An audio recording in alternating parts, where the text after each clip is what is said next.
expected to address the viral video just ahead. Plus, change might actually be a good thing. Medic says it's seeing improvements since adapting a new response to 911 calls. And President Biden is in California for a highly anticipated sit-down with China's president. What we can expect from today's meeting. Thanks for joining us, everybody, for the news at 11:30. I'm Sarah French. Developing right now, any moment now, CMPD Chief Johnny Jennings will hold a news conference. He is expected to address that viral video showing a CMPD officer striking a woman multiple times while other officers hold her down. Police say it happened after that woman struck an officer who was confronting her and a man about smoking marijuana in public. WCNC Charlotte's Richard Devane is following this story, joins us now with the very latest. Concerns over what some say were excessive police tactics caught on cell phone video. It captures a moment CMPD says officers tried to take a woman into custody. In the video, you see one officer throw several punches. Reverend Corinne Mack is the president of the Charlotte-Mecklenburg NAACP and says the actions of the officers in the video need to be addressed. That level of abuse is devastating. And if I was traumatized sitting from home, imagine what she was feeling, how she's still feeling. Tuesday, CMPD Chief Johnny Jennings released a statement saying he watched the body cam video of the incident, which started shortly after officers approached two individuals who they say were smoking marijuana, and the woman threw the first punch and resisted arrest. Jennings goes on to say the officer's actions were intentional about where he punched to gain compliance of the woman, hitting her several times with a knee and 10 times to large muscles like the thigh with a closed fist. Some are skeptical after seeing facial injuries and are now questioning CMPD's policies. What did you do beforehand to try to de-escalate this situation before you would go and use this type of force? That was Richard Devane reporting for us. In a statement, Bojangles says in part, like many other Charlotteans, we were shocked and saddened by the video of an incident between Charlotte-Mecklenburg police and a Bojangles employee. The statement also went on to say the individual and her partner remain employed by Bojangles at this time. Again, we are awaiting an update from CMPD Chief Johnny Jennings. Of course, we'll bring that to you live as soon as it happens. Well, there are a lot of pieces to this story, so for a full breakdown of what we know and the full statement from police, make sure you download our WCNC mobile app. It's free in the App Store and in Google Play. Turning now to your forecast, taking a live look of our city skyline from our Ballantine camera. Meteorologist Brittany Van Voorhees joins us now with a look at your forecast on this Wednesday. Brittany. Sarah, it is definitely a cooler day out there, and you can actually tell even just from our tower cams, a little bit breezy too. You can see that in Anston County as the tower cam's shaking just a little bit. The cloud cover this afternoon is going to prevent a lot of warming today as temperatures will struggle to reach the upper 50s to near 60 degrees. Pretty consistent clouds across most of the Carolinas, so while a few spots could reach the lower 60s, I mean by far it is going to be cooler than what we've seen for the past few. A little bit of rain further south as we go a little bit further south across the Carolinas, where they need it too, but so do we. And we are finally going to get some of those rain chances back in the forecast. Low wind for the second half of Thursday, but especially into Friday. So you can see consistent cloud cover for the rest of the day. So Wednesday, not a warm one to get outside, but certainly not a bad day either.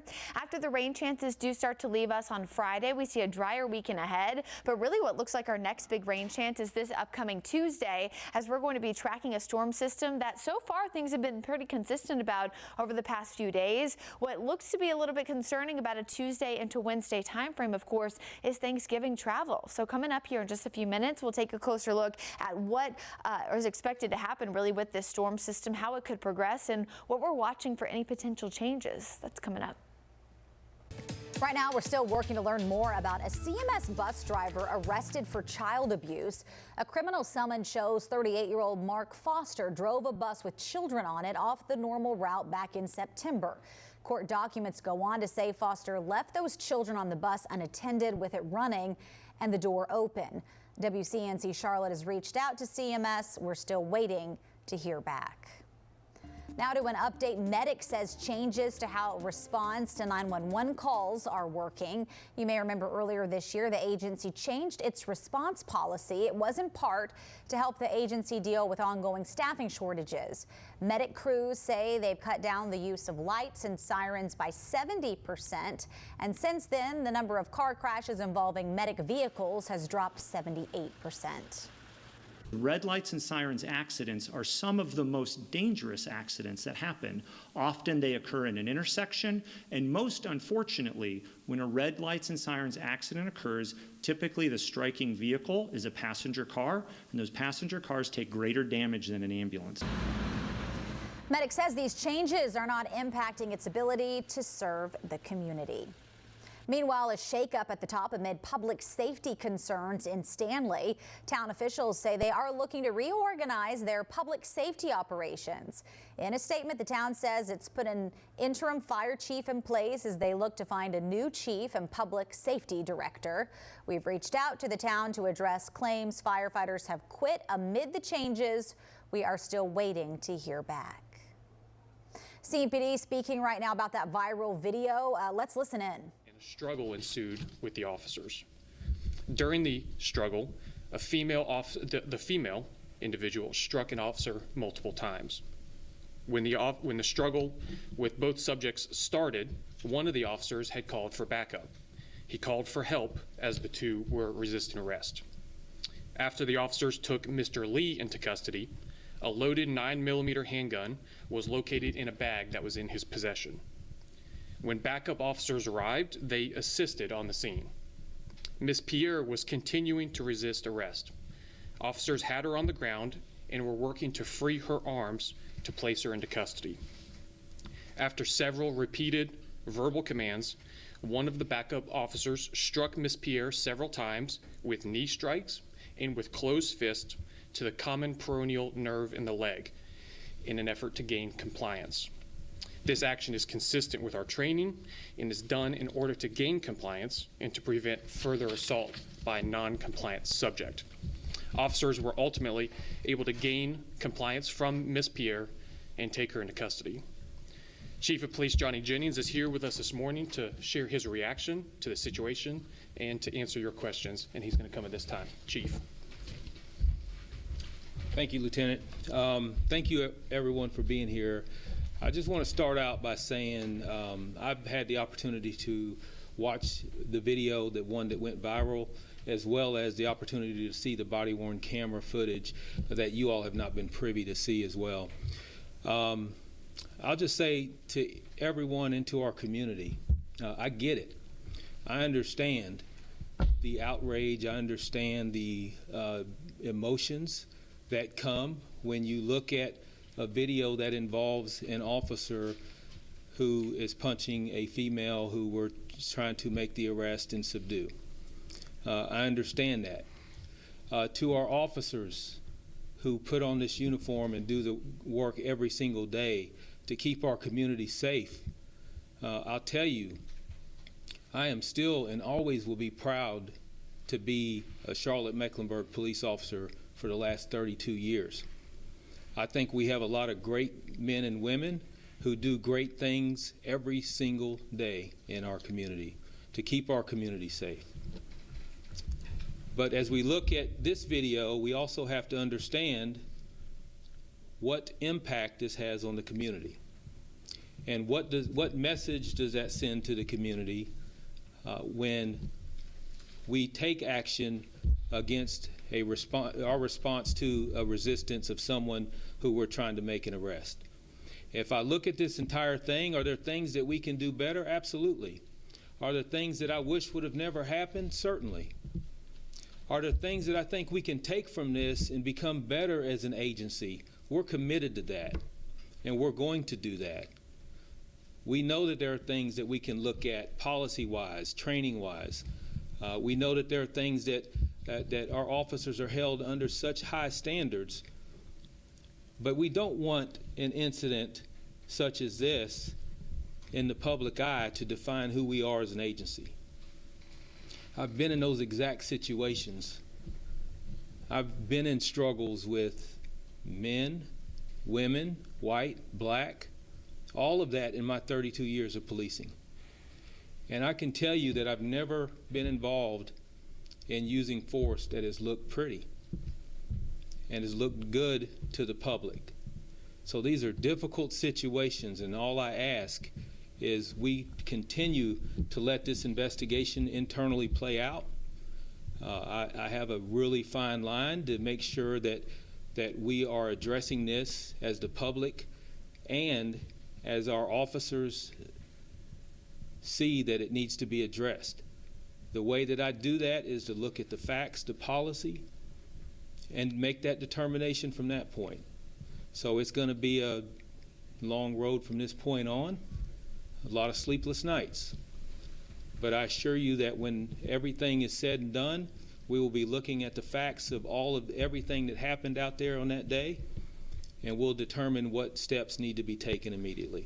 So I don't want to take up all the time talking. I know there's several questions that I'll be glad to answer. Yes. Chief, yes, sir. You've acknowledged the knee strikes that the officer had. We've seen on the video. Yes. But Ms. Pierre also has had swelling to her face and injuries to her face. What hasn't been explained by CMPD and what isn't in the video is how her face got injured. Yes, yes, absolutely. So the face injuries, I did receive those yesterday.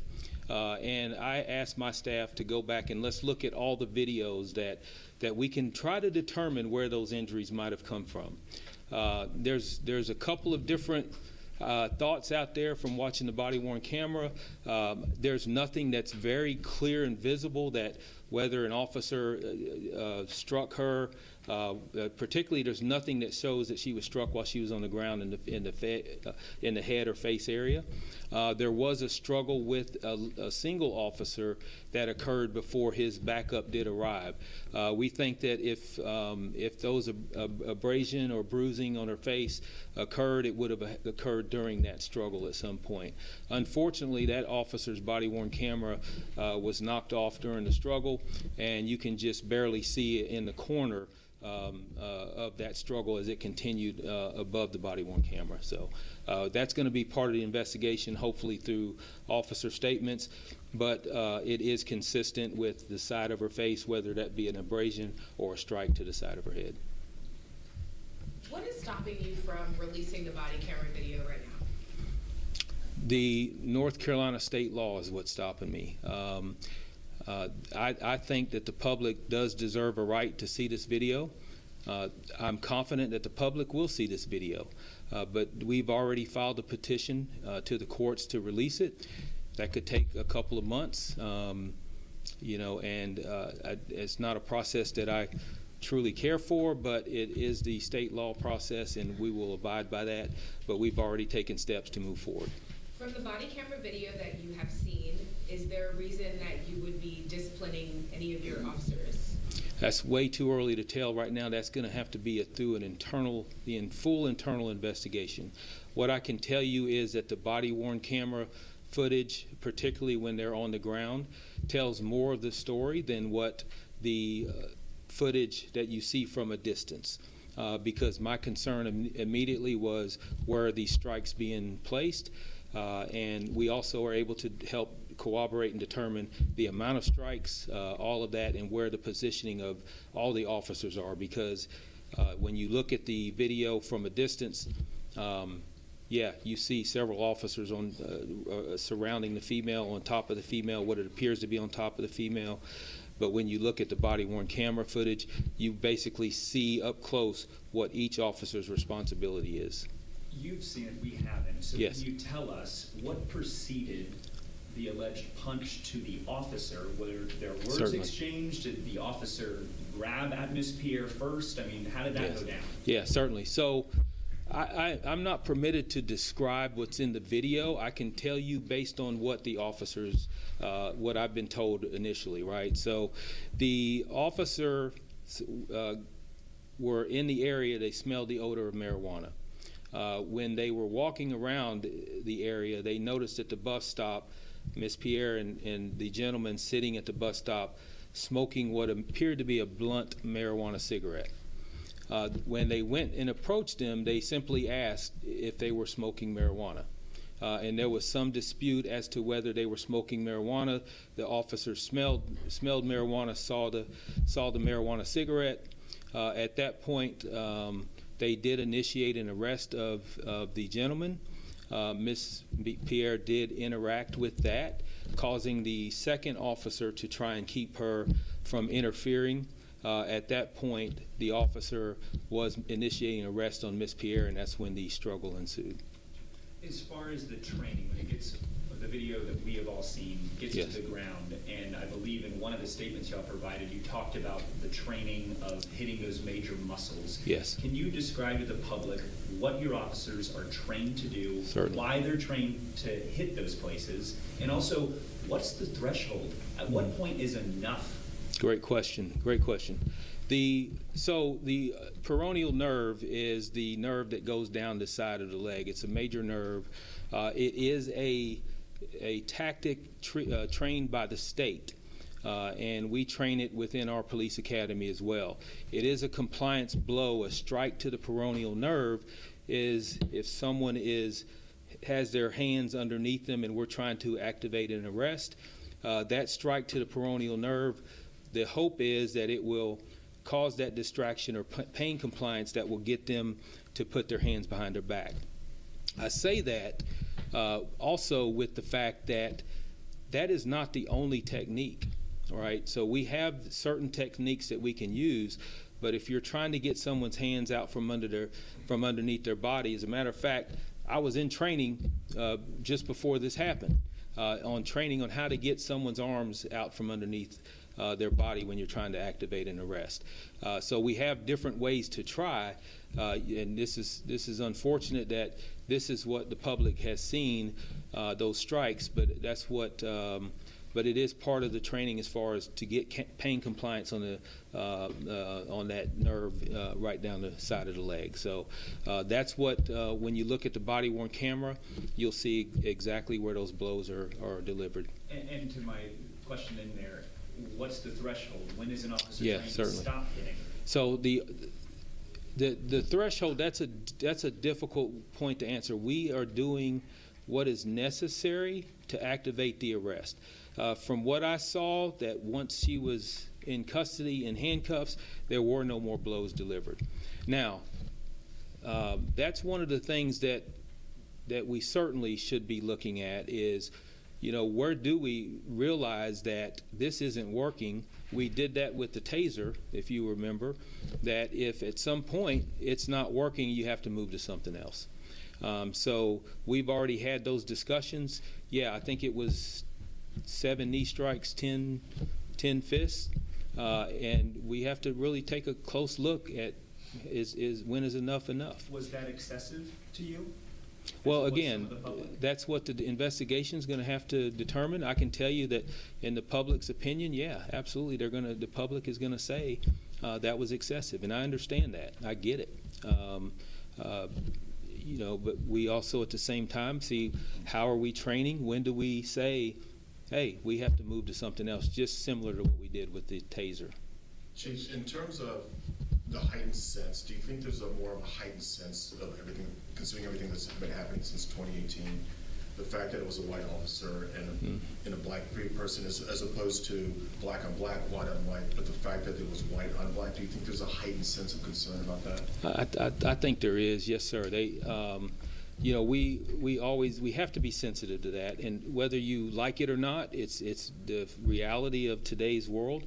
When you obviously, I never want to see any of my officers have to get to a point to where they feel they have to deliver strikes or use force against anyone. I never want any of my officers to be subjected to being assaulted. But when you do add the race factor into all this, it does heighten it, because I think that we've seen historically, not just in Charlotte but across the country, it's the mistreatment of black and brown people throughout the country by police, and that's what people look at and causes concern. When you look at some of the incidents that we've dealt with in the past across the country that have sparked the emotions of our general public, when people see something like this, their first reaction is this another one? Is this another incident? And I don't want our community to feel like that's what happens here in Charlotte-Mecklenburg. And we've made some great strides over the last 3 or so years since 2020. We've progressed, we've changed a lot of policy. Again, I will always say that we're a learning agency. We're going to continue to work to make sure that we get to where we need to be on how we police our community. It's never, ever going to be finished. And I've said before that if you expect us never to have an incident that is questionable within any agency within policing, then that's not reality. As long as there are human beings doing this job, there are going to be things that are going to be questioned and mistakes that are made and things that we're going to have to step back and drop back and punt and take another look at training-wise. So, yes, ma'am. Does Christina have to get any treatment or care for any of her injuries or anything like that? Are there any officers on administrative leave during this investigation? Yeah. So I can. All right, you've been listening to Police Chief Johnny Jennings talk about that viral video we've been covering since yesterday. He said he has seen the viral video. He's also looked at the police body cam, which he says tells more of the story than what is going viral in that video. He asked the public to let the internal investigation play out, and he said they will be looking at all the facts. So we'll continue to follow this story throughout the day right here on WCNC Charlotte. We'll be right back after a quick break. Download the WCNC Charlotte News app, sponsored by Shane Smith Law. I was just riding my motorcycle when a driver who was texting. That you have to get on the call, you have to meet with people, you have to begin having these conversations, as tough as they might be. I can't sit up here and tell anyone that, hey, we're good, let's move on, nothing to see here, because there is. And the community leaders that are out there, that they also help us to understand what is the impact that we're truly having. Because as we sit down as an organization and determine what do we need to do, where do we need to go from here, we can't make that decision by ourselves. We need that community input to say, and we need to be able to come together, and we agree to disagree sometimes, but for the most part, again, when I said we're going to have community collaboration, that was not just me providing lip service to the public. I think we've proven that over the years, and we'll continue to prove that. This is another step that needs to be taken. Chief, thank you. You guys have made policy changes in years past. You told us just a minute ago that there are things that you will be looking at regarding policy. Specifically, you've seen more video than any of us. Mm-hmm. What things are you looking at in regards to policy change? Well, one of the things that we even talked about this morning was, what is our response to marijuana use? I don't think anyone in the community wants to have where we're openly smoking, letting people smoke marijuana, and on top of that, you're looking at an individual who was about to get on a city bus with a gun in his bag. So we always talk about cat safety and things like that, and we have an area within a 1 mile radius that has seen 194 violent crimes in the last 3 years. So we need our officers to be proactive in those situations, but at some point we have to always look at what is, when we get out, what is our purpose, right? What is our goal here? Is it to simply make an arrest for marijuana, which we rarely do, or is it we feel like this interaction is going to make that community safer? So our response to marijuana would be one thing. Also, just as I believe it was you that said it, when is enough on the strikes? Do we need to deliver body strikes when you have 4 officers subduing an individual? Do we look at that as active aggression regardless of what happened prior to that? At that point, when is that person passively aggressive and not actively aggressive? So all of those things have to be reviewed, and along with every single policy that has anything to do with that type of action. So those are just a couple of things off the top of my head. I can kind of predict that as we go down the road, we're going to find more things that we want to look at as well. Chief, I want to turn back to the body cam Yes. issues and release. You just Yes. forecast it could take several months for this video to come out. Yes. In Wake County, within the last year or so, they went to court and got a court order pursuant to the law overnight. What is stopping that from happening in Charlotte-Mecklenburg County? I wish I knew. I don't know if that's truly a question for me. I don't know if it's a matter of the volume that we have or the resources that we have. But yeah, I certainly have heard other counties that have been able to turn around body-worn cameras, camera footage very quickly. I wish that were the case here, particularly in an incident like this, because I feel like the public deserves to see it, good or bad. I'm not going to sit here and say that, hey, once you see the body-worn camera, everybody's going to be happy and we're going to go our merry way.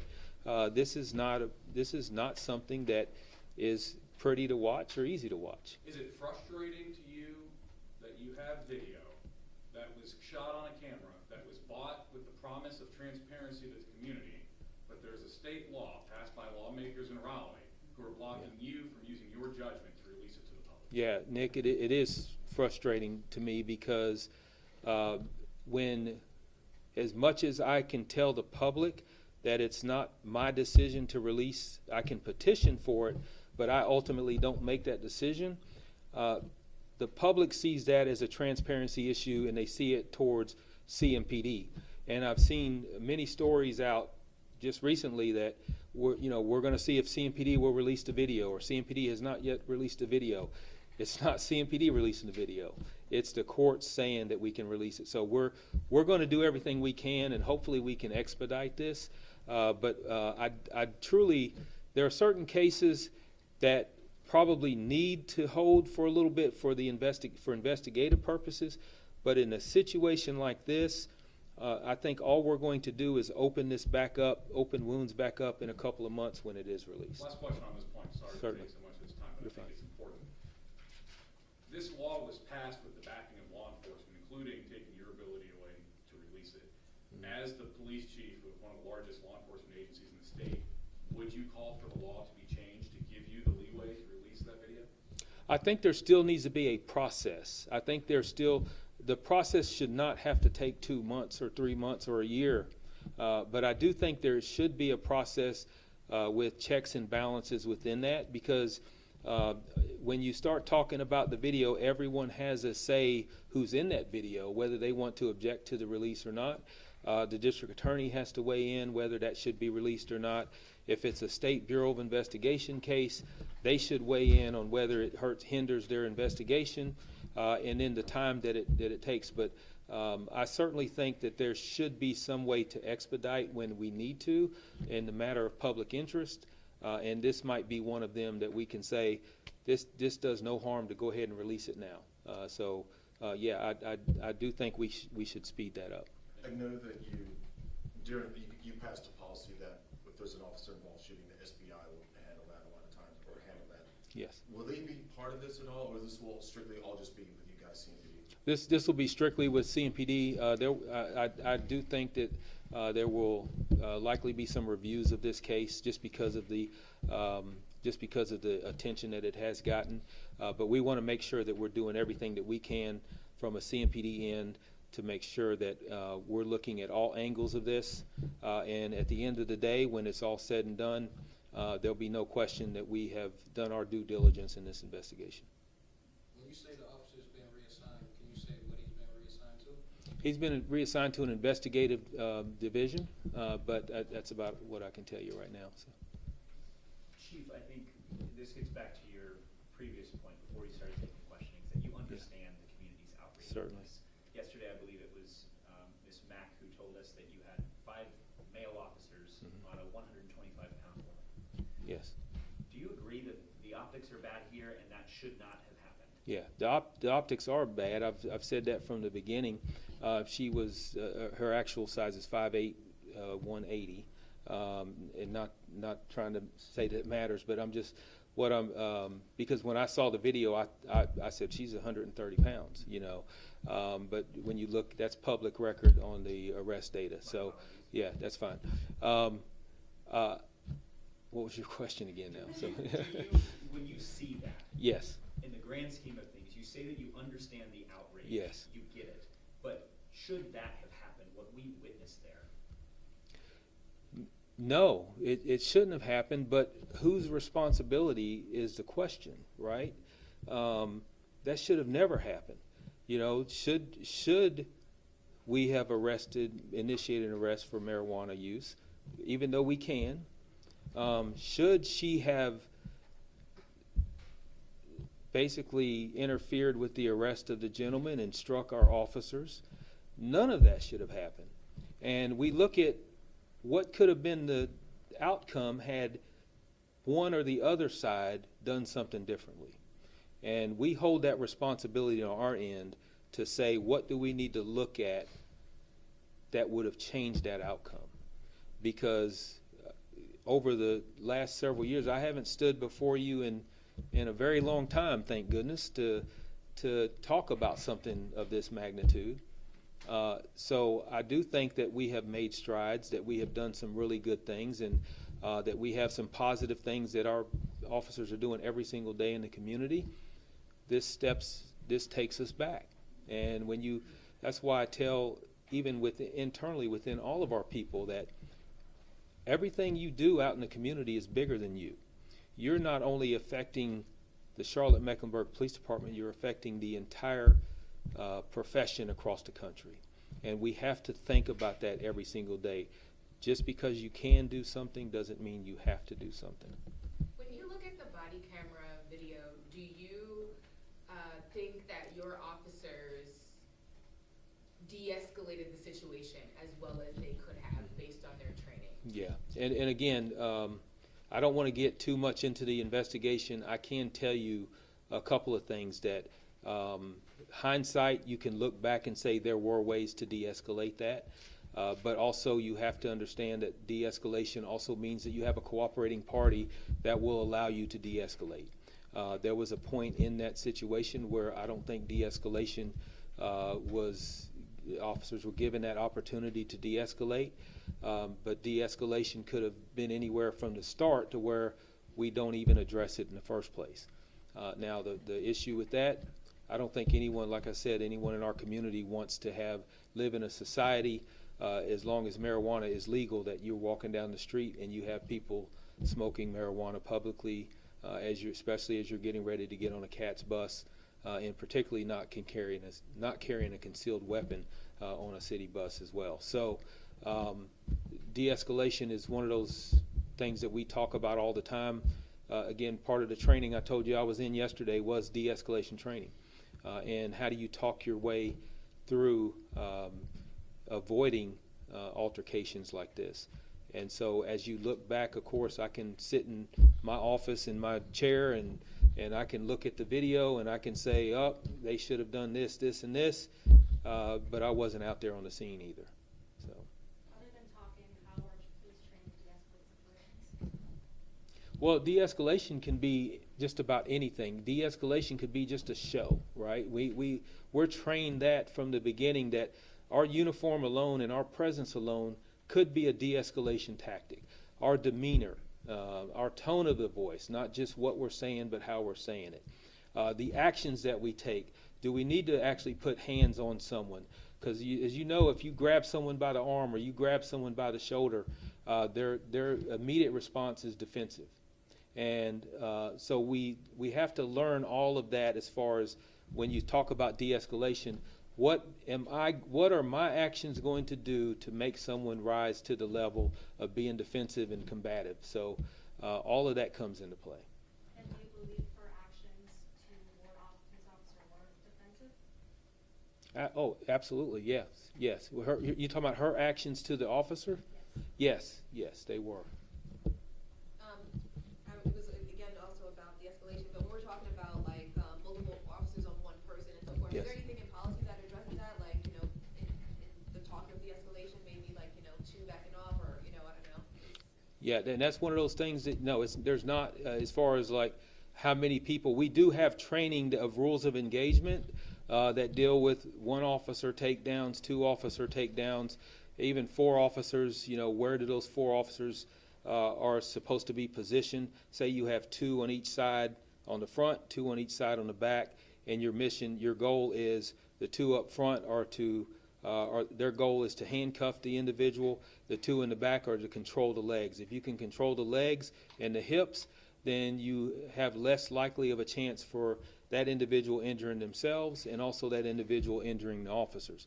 And so when you, I think there were 5 officers in this matter. The one that was delivering the strikes, and then but outside of that, you had the 2 up front, 2 in the back.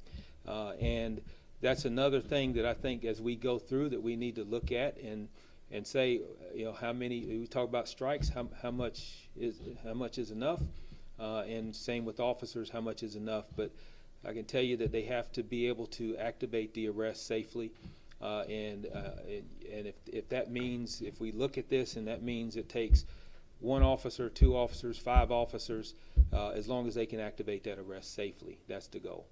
I have a quick clarifying question. Certainly. It goes back to the beginning of what preceded all of this. Yes. You, I believe, told another reporter that nothing that you saw leads you to believe that that first officer struck Miss Pierre in the face with a fist, of how she got the wounds. I ask that because we have witnesses who are telling us otherwise, that they saw the officer punch her in the face. Did I say that? You said that there was nothing that you could definitively say. Okay. From the camera. From Yes. the camera, yes. that your officer punched her in the face. Certainly. Yeah, I can't definitively say. Now, certainly, you can. I'm not going to refute that and say no, the officer did not punch her. I don't know. But what I can tell you is that I did see the bruises on the side of her face. It is consistent with either a punch or an abrasion. That you know, whether she was held down on the ground with her face on the ground, but if through the interview process, if we find other video footage that we are currently looking for, you know, I certainly am not going to say, yeah, he definitively hit her in the face. But what I can tell you is what I saw is that his reaction was after he was punched at least 2 times in the face. So the officer was. The officer was punched by Miss Pierre in the face. Yeah. My last question is, you know, I want to take you back to 2020 when you marched the streets with local leaders, wanting more transparency and accountability in police departments. What do you want to say to the community about, to put some confidence in how you will handle this situation? Yeah. Well, I think the message is, let's not lose sight of the big picture. Let's not lose sight of how far we've come, the relationships that we've built, the progress that we've made, the policies that we've changed. All of that has to come into play. And to know that if you look back at what we did in 2020, trust that we can continue to do that, to make sure that as we deal with situations like this, we're always going to be coming to the table and saying, how can we avoid this? We do that every single day internally. And as I talk about community collaboration, I think that we need to have that input, and we need to come to some sort of agreement to say, this is what needs to happen, and this is how we do it in policy. And then we also have to, at that point, train. But at the same time, you can have all the policy and training and messaging and all of that you want. That doesn't mean that at some point somebody is going to do something, or there's going to be some action taken that we don't need to take another look and drop back and reevaluate again. So. What should the public do when they're approached by officers for things like this not to happen? Wow. So when approached by an officer, to make sure this doesn't happen, you know, you've heard this several times, and people say, hey, just as if the officer asks you to stand up, put your hands behind your back, you're under arrest, then refute that later, right? I mean, if you're going to resist, if you're going to fight an officer, it's not going to end well for the most part for the person doing that. However, it's easy for me to sit up here and say that, but at the same time, I think as officers, we have to realize where some of this frustration comes. And when we're dealing with individuals, that just because they might be resistant to what you're doing as a police officer does not make them an evil or bad person. Officers And we try to make sure, particularly with our rookie officers, to see, what's the history that we're dealing with here. You're only talking a few generations back to where someone's grandmother or great-grandmother were probably, or great-grandfather, probably had stories about mistreatment in dealing with law enforcement. And as those stories continue on through generations, then that's one of the things our officers need to understand as well, because we have to have empathy towards the people that we're dealing with, black, white, it doesn't matter, Hispanic, and we have to understand that you have the ability to take someone's freedom away, and that's certainly a big responsibility. That has great responsibility, that has great magnitude behind it, and we have to be aware of that. So. All right. Just for clarification, do you believe that Christina's actions were offensive or defensive? Do I believe the officer's actions? Christina's. Oh, what her actions, offensive or defensive? Yes. The short answer to that is both. She didn't want to be arrested. She didn't want her friend to be arrested. She didn't want the property to be taken from, because she, comments about the property that was there. And so as she was offensively resisting at that point and trying to interfere, but she was being defensive in not to be arrested by the officer. So yeah, it's both. I mean, if you want to dissect it down to that. So. Okay. And last question for me: will the body cam footage that you will be releasing be from all the officers on the scene, or just from the officer that happened? The petition, in my understanding, the petition will be all video that we have in ownership. That would be whether it's body worn, whether it's CDOT cameras, anything that's out there, any private video that we might have from businesses, that can be released without me having to get a court order. But anything that's in our ownership will be released. All right. Thank you all for coming. Thank you. Yes. Thank you, everyone, for your time this morning. Glad you were here to be able to get your questions answered. We do have a press release out to you. Chief previewed that a little bit to you with some new information, so we encourage you to take a look at that. Thanks. Thank you.